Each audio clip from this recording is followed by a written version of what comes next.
Assalamu alaikum. How are you guys? I hope that you all will be good.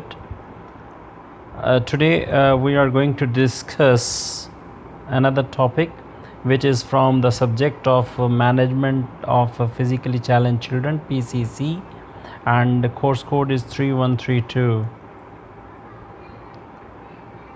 So before going to start, I would like to elaborate myself. I'm Kashif Iqbal, working as a lecturer. So the topic that I'm going to discuss now is from chapter number 3. It is 3.2, cystic fibrosis.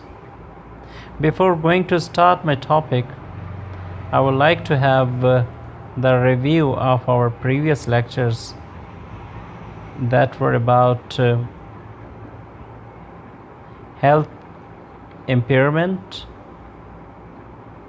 its causes, its characteristics, physical defects, and functional abnormalities. So this was the discussion that we made in our last 2 lectures. And if we talk about the exact last lecture, then it was about the asthma, its treatment, its causes, its system, its symptoms, everything we have discussed about asthma only. Now today we are going to discuss about cystic fibrosis, and if I explain the agenda for this topic, then I can say that after the successful completion of this topic, you will be able to, number 1, describe about cystic fibrosis. आप यकीनन cystic fibrosis के बारे में बआसानी बोल सकेंगे. Number 2, define its treatment and symptoms. So आप इस काबिल हो जाएंगे यकीनन कि आप इसके जो सिम्टम्स या ट्रीटमेंट हैं आप उनको भी इजीली बोल सकें. Now I'm going to start my lecture now about the topic 3.2, cystic fibrosis. So let's have an introduction of this topic. Cystic fibrosis ये एक हेरिडिटरी डिजीज़ है जो कि इंसान के लंग्स एंड डाइजेस्टिव सिस्टम पे अफेक्ट करती है. The body produce thick and sticky mucus. Body से ह्यूमन बॉडी जो है वो म्यूकस आपके में है, बलगम को कहते हैं. तो म्यूकस प्रोड्यूस करती है जो कि स्टिकी भी होता है और थिक भी होता है.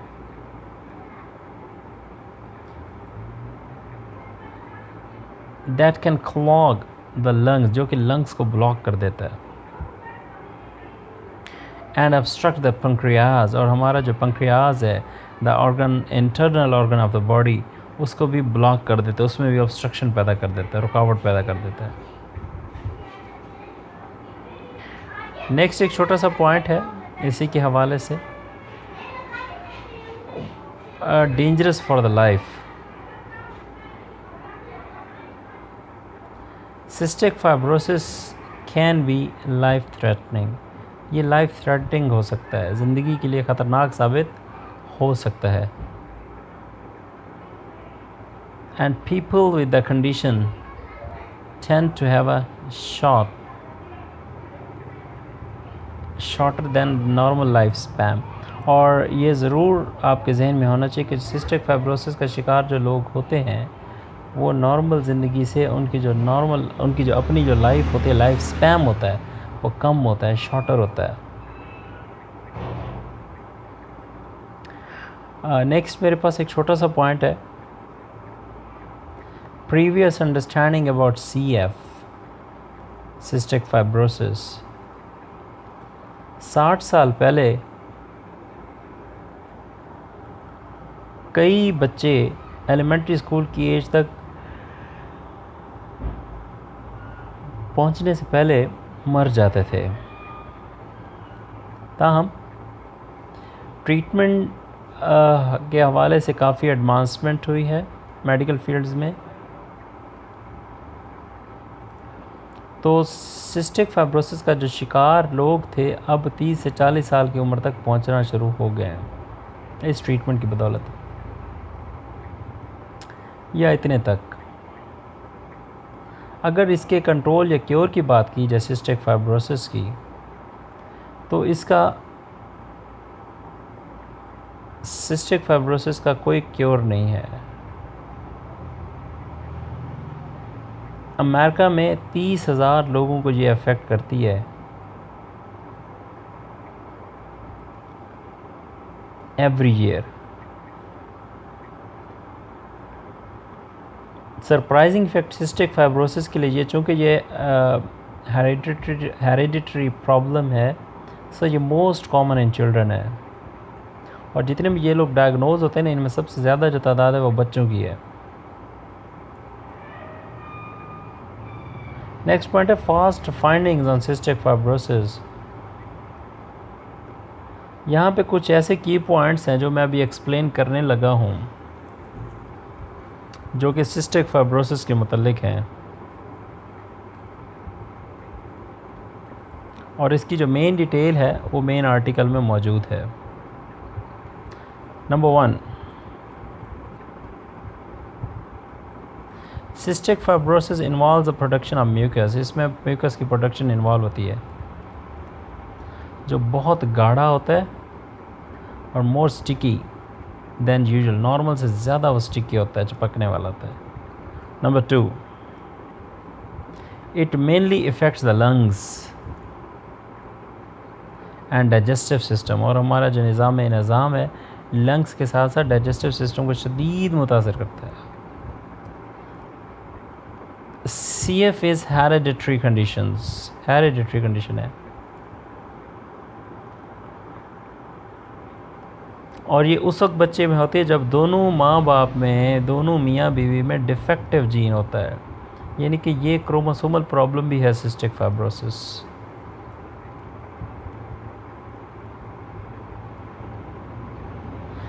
अमेरिका में सरप्राइजिंग इफेक्ट ये है, अमेरिका में जितने भी बच्चे पैदा होते हैं उन सब बेबीज़ को सिस्टिक फाइब्रोसिस के जो स्क्रीनिंग टेस्ट है उससे गुजारा जाता है।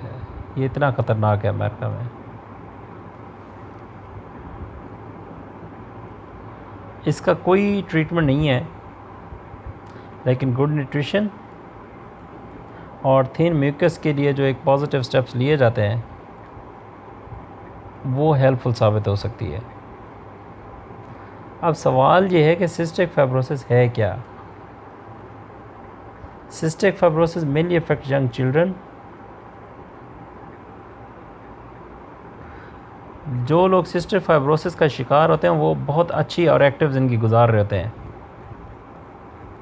और उस वक्त गुजारते हैं जब जो कंडीशन होती है सिस्टिक फाइब्रोसिस की उसको प्रॉपर्ली मैनेज किया जा रहा होता है। अगला पॉइंट है हमारे पास, is CF cystic fibrosis genetic. ये क्वेश्चन है एक छोटा सा। इसका आंसर है cystic fibrosis is genetic disease that mainly affect the lungs। ये एक ऐसा जेनेटिक प्रॉब्लम है जो सिर्फ इंसान के लंग्स यानी कि फेफड़ों को मुतासिर करता है और डाइजेस्टिव सिस्टम को भी मुतासिर करता है, लेकिन इसके शदीद किस्म के जो है ना कॉम्प्लिकेशन सामने आते हैं। For example liver disease and diabetes. इससे जिगर की भी बीमारी होती है और डायबिटीज़ भी होती है, जो कि हमारे पाकिस्तानी कल्चर में बहुत कॉमन है। इसमें जो डिफेक्टिव जीन होता है जो कि सिस्टिक फाइब्रोसिस को रिस्पॉन्ड करता है, वो थिकर और स्टिकी म्यूकस प्रोड्यूस करता है और नॉर्मल से ज़्यादा करता है।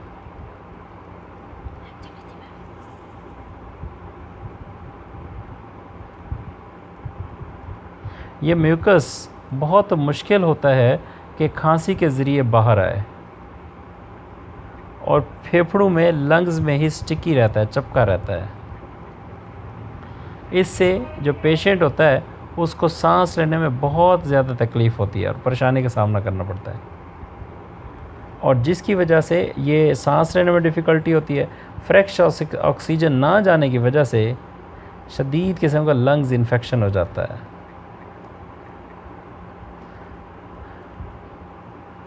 नेक्स्ट पॉइंट है हमारे पास, व्हाट म्यूकस डज, बलगम क्या कर सकता है। The mucus also interferes, mucus बहुत ज़्यादा मुदाखलत करता है विद पेंक्रियाटिक फंक्शंस, पेंक्रियाज यानी कि लिबलिबा के फंक्शंस में, बाई प्रिवेंटिंग एंजाइम्स,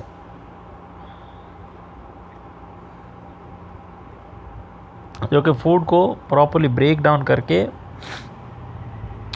करने में अहम किरदार अदा करते हैं। Digestive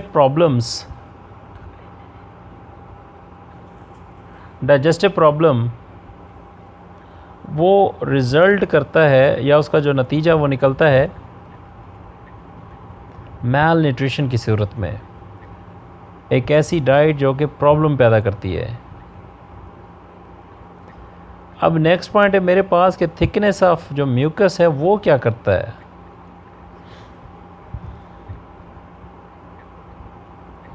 thickness of mucus can also cause male infertility,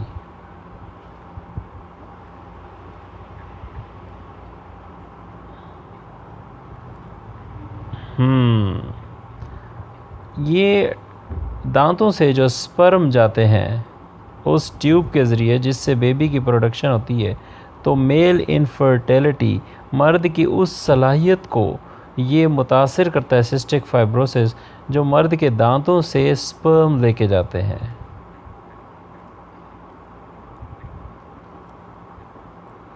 अच्छा, नेक्स्ट पॉइंट है most common cause of death. CF is cystic fibrosis is very serious problem,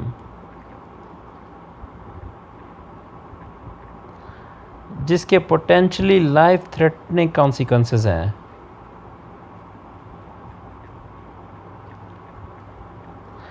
most common जो कॉज है जो सिस्टिक फाइब्रोसिस का शिकार लोगों के साथ होती है वो है रेस्पिरेटरी फेलियर, सांस लेने में फेलियर। अगर इसके सिम्टम्स की बात की जाए, सिस्टिक फाइब्रोसिस के जो सिम्टम्स हैं अगर उनकी बात की जाए, इसकी जो मोस्ट कॉमन कॉज है सिस्टिक फाइब्रोसिस की, नंबर 1 सॉल्टी टेस्टिंग स्किन बहुत ज़्यादा सॉल्टी हो जाती है। नंबर 2 परसिस्टेंट कॉफिंग, मुस्तकिल खांसी आती है। नंबर 3 शॉर्टनेस ऑफ ब्रेथ, सांस तंग हो जाता है। नेक्स्ट है वीजिंग में भी सांस लेने में दिक्कत होती है। नेक्स्ट है पुअर वेट, वज़न कम हो जाता है हालांकि भूख बहुत ज़्यादा लगती है। नेक्स्ट पॉइंट है greasy bulky stools. Next point है नेजल पॉलिप्स और small fleshy growths found in the nose, means नाक के अंदर ये चीज़ें मौजूद होती पाई जाती हैं। नेक्स्ट पॉइंट हमारे पास obstruction of CF।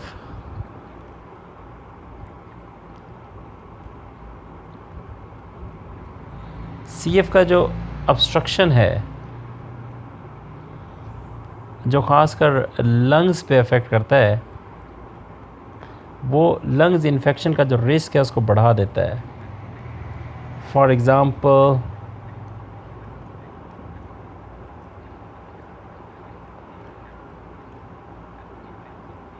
Bronchitis and pneumonia,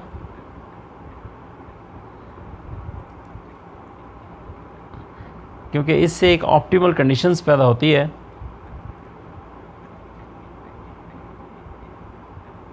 pathogens की ग्रोथ में। नेक्स्ट हमारे पास पॉइंट है पैंक्रियाज ऑब्स्ट्रक्शन। ये एक ऐसी ऑब्स्ट्रक्शन होती है जो कि पैंक्रियाज में होती है और ये लीड करती है, रहनुमाई करती है खुराक ना होने की वजह से, मैल न्यूट्रिशन की वजह से, और इस वजह से पुअर ग्रोथ भी होती है। और ये जो कंडीशन है ये डायबिटीज़ के पेशेंट के लिए बहुत ज़्यादा सूटेबल है, फेवरेबल है जिसमें वो रहते हैं।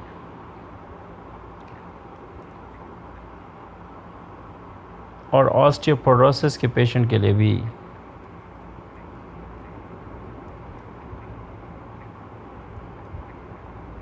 अब अगर इसके ट्रीटमेंट की बात की जाए तो इसका कोई ट्रीटमेंट नहीं है। इसका अगर ट्रीटमेंट होता तो इसका जो ट्रीटमेंट है वो मैनेज कर सकता था इसके सिम्टम्स को। ताहम अगर लाइफस्टाइल का जो स्टेटस है या स्टैंडर्ड है उसको इम्प्रूव किया जाए तो सिम्टम्स भी चेंज होते हैं और क्या प्रिपरेशन प्लान भी चेंज होता है, ट्रीटमेंट प्लान भी चेंज होता है। अच्छा, अब इसमें एक और सब पॉइंट मैंने बनाया है, एयरवे क्लियरेंस के नाम से है। ये बहुत क्रूशल है उन लोगों के साथ जिनको CF है, to get rid of mucus, कि वो जो बलगम जो म्यूकस बन रहा है उससे छुटकारा हासिल करें, जो उनके लंग्स में ही बनता है यकीनन। इससे एक तो ये होगा कि जो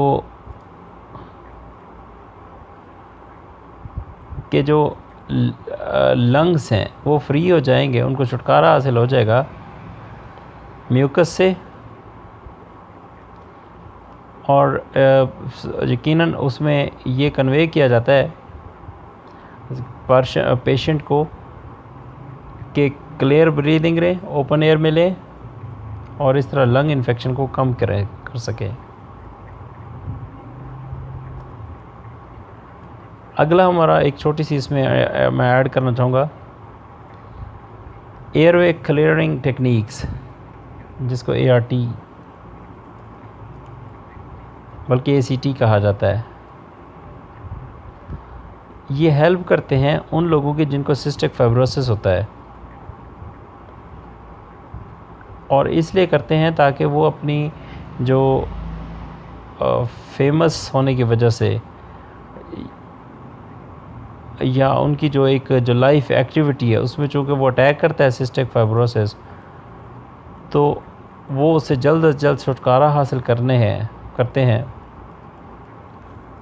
और ख़ासकर इस चीज़ को ऑब्ज़र्व करते हैं कि लंग्स के अंदर जो म्यूकस जो बलगम है उसको कैसे डील करना है, ख़त्म करना है। यहाँ पे एक और पॉइंट भी बताना चाहूँगा आपको, एक जो पेशेंट होता है वो थेरेपिस्ट का फ्रंट और बैक उसको एग्ज़ामिन करने के लिए थपथपाता है, और ये वो कंडीशन होती है जिसमें पेशेंट को बैठना पड़ता है, खड़े होना पड़ता है और लेटना पड़ता है। अच्छा, नेक्स्ट हमारे पास एक और भी छोटा सा पॉइंट है,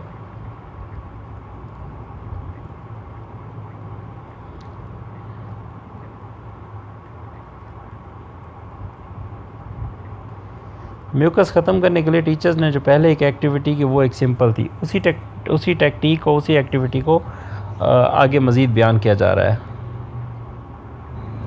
ये है position that should help to free up mucus.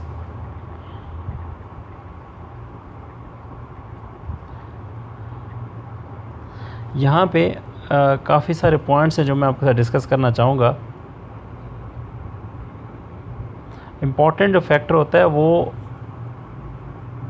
Cystic fibrosis का जो शिकार लोग होते हैं उनके लिए सबसे पहला काम उस फ्लूइड से जान छुड़ाना है जो कि उनके साथ अटैच हो गया है।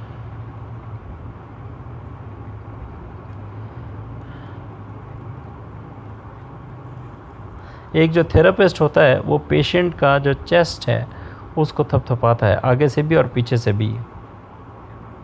और ये उस वक्त करते हैं कि जब वो बैठे हों, खड़े हों या किसी पोजीशन पे लेटे हों। तो वो क्या करते हैं कि जिस जगह पे ये एक्सपेरिमेंट किया जा रहा है उसमें जो म्यूकस होता है उसको फ्री करने की कोशिश करते हैं। यहाँ पे नेक्स्ट पॉइंट भी बताना चाहूँगा आपको, इनहेल्ड जो मेडिसिन होती हैं वो इफ़ेक्टिव होती हैं एयरवेज के जब तक जो ना किसी नाली तक पहुँच ना जाए, और अक्सर यूज़ भी की जाती है सेकेंड टाइम। इसकी जो मेडिसिन है वो यकीनन दी जाती हैं as a meter dose inhaler के तौर पे जाना जाता है। ये जो मेडिसिन है इनमें थिक म्यूकस से बचने का तरीका शामिल है, बैक्टीरिया को ख़त्म करते हैं और मोबिलाइज म्यूकस, और म्यूकस को थोड़ा मोबिलाइज करते हैं, हिलाते जुलाते हैं। यार ये इसमें ये भी कहा जा सकता है कि जो एयरवे है चूँकि उसमें ब्लॉकेज होती है, उस ब्लॉकेज को खोलने के लिए कोई स्पेसिफिक जो मोबिलाइजेशन है म्यूकस की वो की जाती है। अगला पॉइंट है, रेगुलर केयर अगर की जाएगी सिस्टिक फाइब्रोसिस का शिकार बच्चे की तो उसमें लाजमी एक पॉइंट डाला जाएगा, वो है एंटीबायोटिक्स लाजमी शामिल कर दी जाती है। ये ऑरली ली जाती हैं और थ्रू इंडिविजुअलाइजेशन भी चीज़ वो होती है। अगला पॉइंट, अदर ड्रग्स जिसमें ब्रूफिन भी शामिल है, या इन ड्रग्स में फॉर एग्ज़ाम्पल कि कोई ऐसा ट्रीटमेंट जो कि डिज़ीज़ को एलिमिनेट करने के लिए यूज़ किया जाता है, वो तो उसकी जो इन्फॉर्मेशन है वो होनी चाहिए। उससे क्या होगा, प्रिजर्व भी किया जाएगा और इम्प्रूव किया जाएगा लंग्स के फंक्शन को। और अब यकीनन ये एक स्टैंडर्ड थेरेपी का एक हिस्सा बन चुका है उन लोगों के लिए जो सिस्टिक फाइब्रोसिस का शिकार हैं।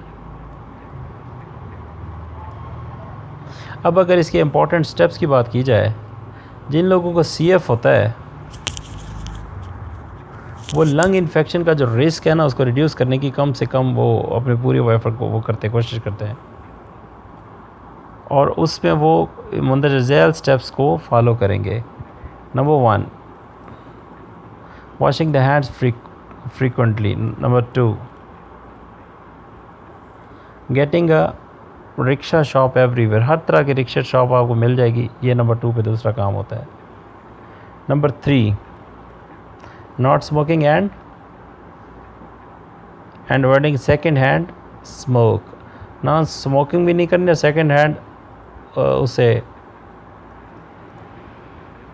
स्मोक से भी बचना है।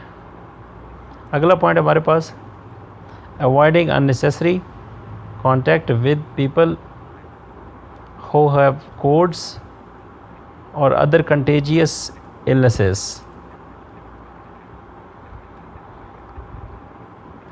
यकीनन उन लोगों से आपको अवॉइड करना पड़ेगा जिनके साथ आपके रोज़मर्रा के काम बगैर मिले भी हो जाते हैं, या कोई इलनेस हो सकती है, किसी भी तरह का किसी मैटर में बंदा इन्वॉल्व हो सकता है ना।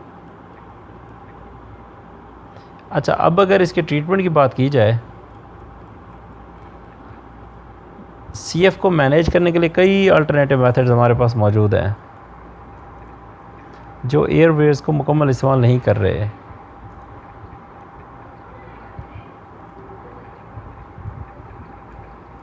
इसमें एक पॉइंट ये भी है, इम्प्लीमेंटेड डिवाइसेस का बंदोबस्त करना पड़ेगा जो लॉन्ग टर्म एक्सेस देगा उस ब्लड स्ट्रीम को, कि उसमें फिर एडमिनिस्ट्रेशन भी होती है, रेगुलर भी है और ड्रग्स के इस्तेमाल से भी होती है। ये मैनेजमेंट डिज़ाइन करते हैं किसी भी क्रॉनिक कंडीशंस का, लाइक CF जो है, सिस्टिक फाइब्रोसिस जो है, मोर एफिशिएंट है, और जो इसका CF की जो कंडीशन है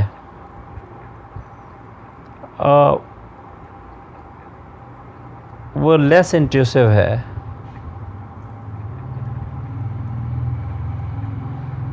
CF की जो ट्रांसपेरेंट मेम्ब्रेन है वो भी थोड़ा डिफरेंट है। ये है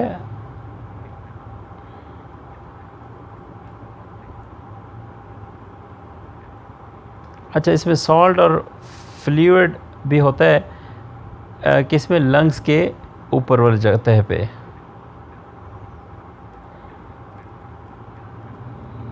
तो जो लोग लेट इसको अवेल करते हैं, CF के शिकार जो लोग होते हैं, वो अगर उनको टाइम थोड़ा एक्स्ट्रा इसमें लगता है, इन लग्स की वजह से उनकी जो ग्रोथ है वो थोड़ी लेट नज़र आती है।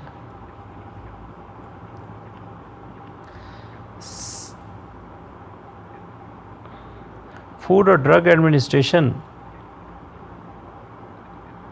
में ने कुछ ये इसमें अंडरस्टैंडिंग हमारे हवाले से ये भी है कि जो बच्चे होते हैं वो ज़्यादा अफेक्टेड होते हैं।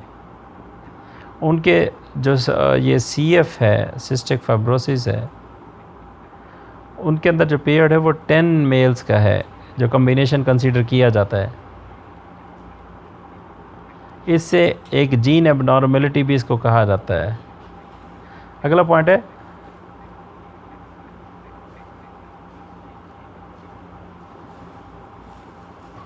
कैली डेको।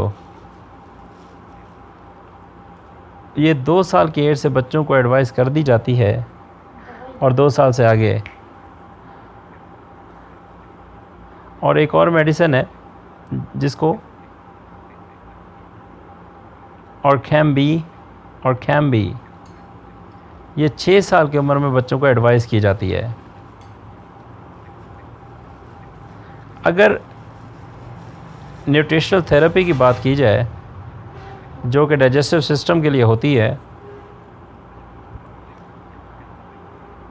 CF इंसान के डाइजेस्टिव सिस्टम को बहुत अच्छी तरह मुतासिर करती है, और न्यूट्रिएंट ऑब्जर्वेशन को भी डैमेज करती है। CF का शिकार जो लोग होते हैं उनको अपने फूड डाइट डिस्कस करनी चाहिए अपने डॉक्टर के साथ। इसमें एक न्यूट्रिशनिस्ट या डायबिटिशियन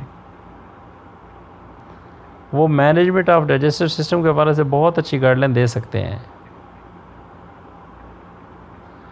अब एक डिफरेंट काइंड ऑफ डाइट जो होती है वो एडिशनल सप्लीमेंट कंसीडर की जाती है। For example pancreatic enzyme supplements, salt और विटामिन्स। ये उस ऑब्ज़र्वेशन को बरकरार रखने के लिए लाजमी इस्तेमाल होते हैं जिसकी वजह से म्यूकस प्रोड्यूस होता है। हमारे पास नेक्स्ट पॉइंट है impaired growth by cystic fibrosis. CF एक ऐसा रीज़न है जिसकी वजह से ग्रोथ हर सूरत में इफेक्ट होती है।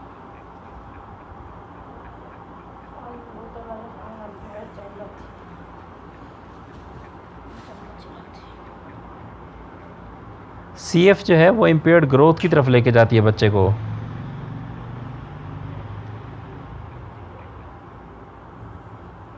हाई कैलोरी,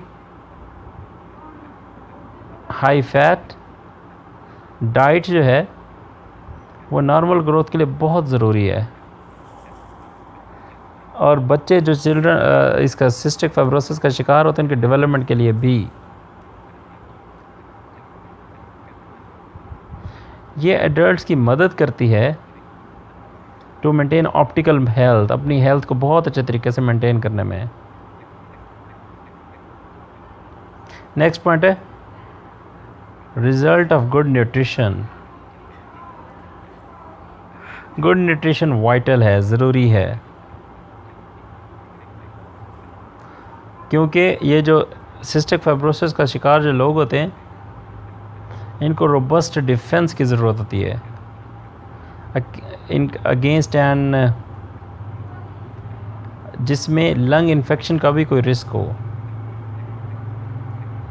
अगर इसकी सिस्टिक फाइब्रोसिस की कॉजेज़ की बात की जाए तो जी मैं आपको पहले बता चुका हूँ, ये इनहेरिटेड कंडीशन है।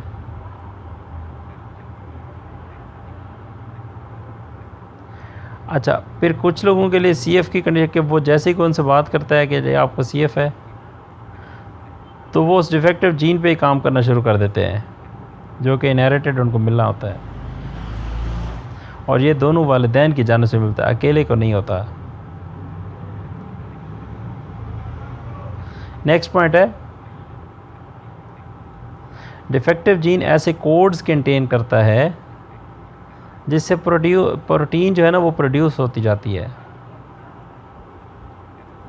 जो कि ह्यूमन बॉडी में मौजूद सॉल्ट और वाटर का जो फ्लो है उसको कंट्रोल करता है ऑर्गन्स के बाहर। अच्छा, इसमें लंग्स और पैंक्रियाज के भी मुतासर होने का खदशा होता है CF में ना। नेक्स्ट पॉइंट है, सिस्टिक फाइब्रोसिस में जो सॉल्ट का जो लेवल होता है वो हमेशा ही डिस्टर्ब होता है, अपने उस लेवल के मुताबिक नहीं होता जो होना चाहिए। और इसके लिए फिर क्या किया जाता है, एक छोटा सा बर्नर, एक छोटा सा चूल्हा लिया जाता है और उसमें वाटर और सॉल्ट डाल के उस चूल्हे पे गर्म किया जाता है।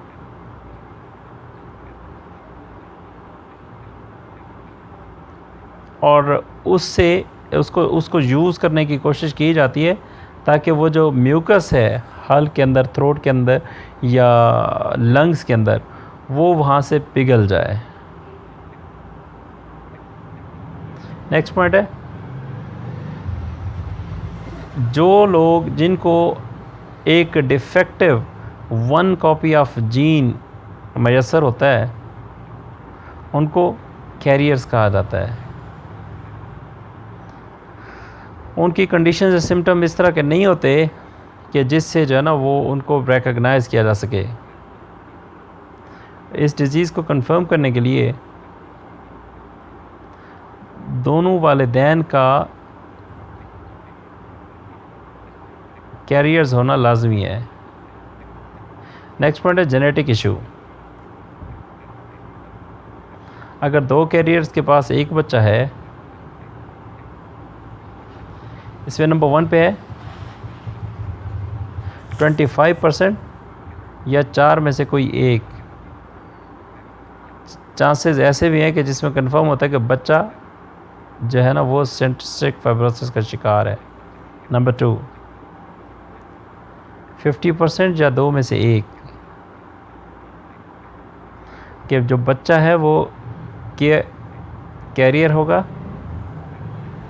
लेकिन वो सिस्टिक फाइब्रोसिस को डिफाइन नहीं कर सकेगा। नेक्स्ट पॉइंट है 25%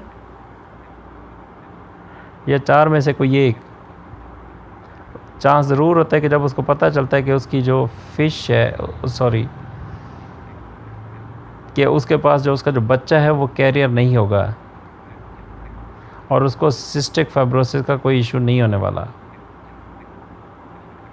यहाँ पे एक छोटा सा नोट भी आपको बताना चाहूँगा। 10 मिलियन अमेरिकन ऐसे हैं जो कि सिस्टिक फाइब्रोसिस कैरी करते हैं और वो इस बात से बिल्कुल बेखबर भी हैं, आगाह नहीं है। इसका डायग्नोसिस थोड़ा सा दोबारा बता दूं। अमेरिका में जितने भी न्यू बॉर्न्स होते हैं उनका सिस्टिक फाइब्रोसिस का एक टेस्ट होता है और ये ब्लड वेसल से भी, छोटे से ब्लड टेस्ट ब्लड वेसल से भी लिया जाता है, ब्लड पैथोलॉजी से लिया जाता है।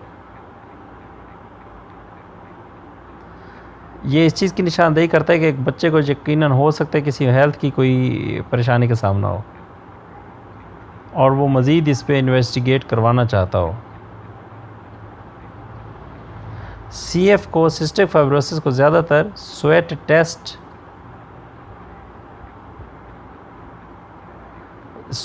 टेस्ट से ज़्यादा या ब्लड टेस्ट से ज़्यादा कलेक्ट किया जाता है।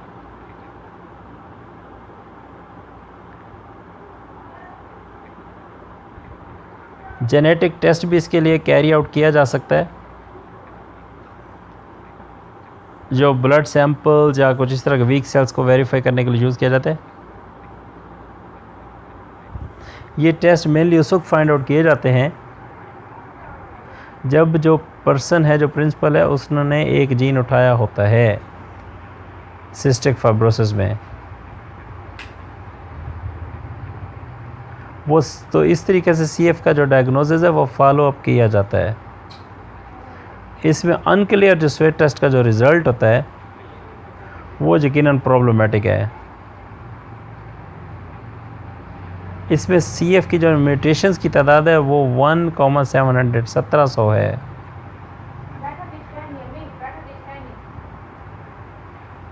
जेनेटिक टेस्टिंग का जो बेहतरीन जो रिज़ल्ट होता है उस कंडीशन के लिए जो कि मोस्ट कॉमन कहलाती है और ये म्यूटेशंस के सिलसिले में की जाती है। फिर कॉमन इन चिल्ड्रन तो मैं आपको पहले बता चुका हूँ कि सिस्टिक फाइब्रोसिस बच्चों में ज़्यादा कॉमन है, ख़ासकर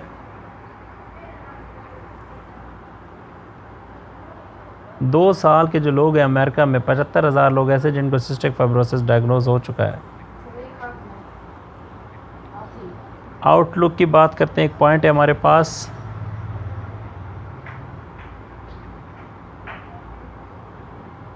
चालीस साल तक एक एवरेज एज बता रहे हैं जो सिस्टिक फाइब्रोसिस का लोग जो शिकार होते हैं। तो ये जितना सवेर होगा लाइफ एक्सपेक्टेंसी उतनी कम होगी।